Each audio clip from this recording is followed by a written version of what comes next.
He was sentenced to life in prison without parole, but now Eddie Ramsey will go free in just over a month. He can thank a 2016 ruling from the Supreme Court, which retroactively changed those sentences for juvenile offenders. New at 10, KCTV5's Betsy Webster talked with the family of Ramsey's victim. So, Betsy, are they still hopeful his release can be stopped? I'd say at this stage of the game, they have just a sliver of hope left. For the past 5 years, they have contacted 2 presidents, 2 Missouri governors, and numerous lawmakers and have had no response. I'm disgusted. It's horrible. Paul Weibel was the one who found his brother Mark and Mark's coworker. And my brother was still alive. And now I'm going to cry. It was February 23, 1989. Mark Weibel and James Gaither worked at A&A Auto Fabric on Troost. They'd put a new top on Eddie Ramsey's Cadillac convertible. He'd come with his older cousin to claim it. Weibel and Gaither were ordered to the floor and each shot in the head.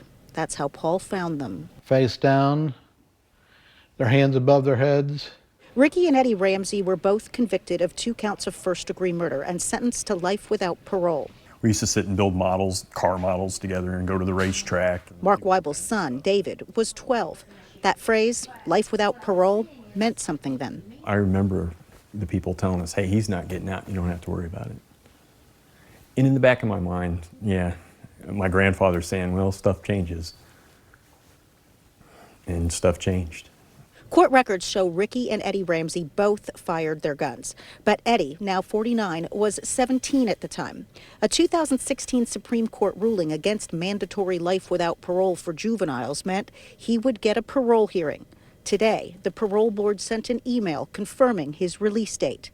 He'll be getting out on December 5th. He's supposed to be released the same day as my brother's birthday.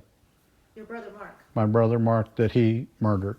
David refuses to ever remember that day as anything but his dad's birthday. I'm mad, but what am I going to do? I mean, there's nothing we can do legally. What the Weibel family can still do is remind people what a kind man Mark was and publicly register their disdain. Everybody should get a second chance, but not when you lay 2 people down and blow their brains out.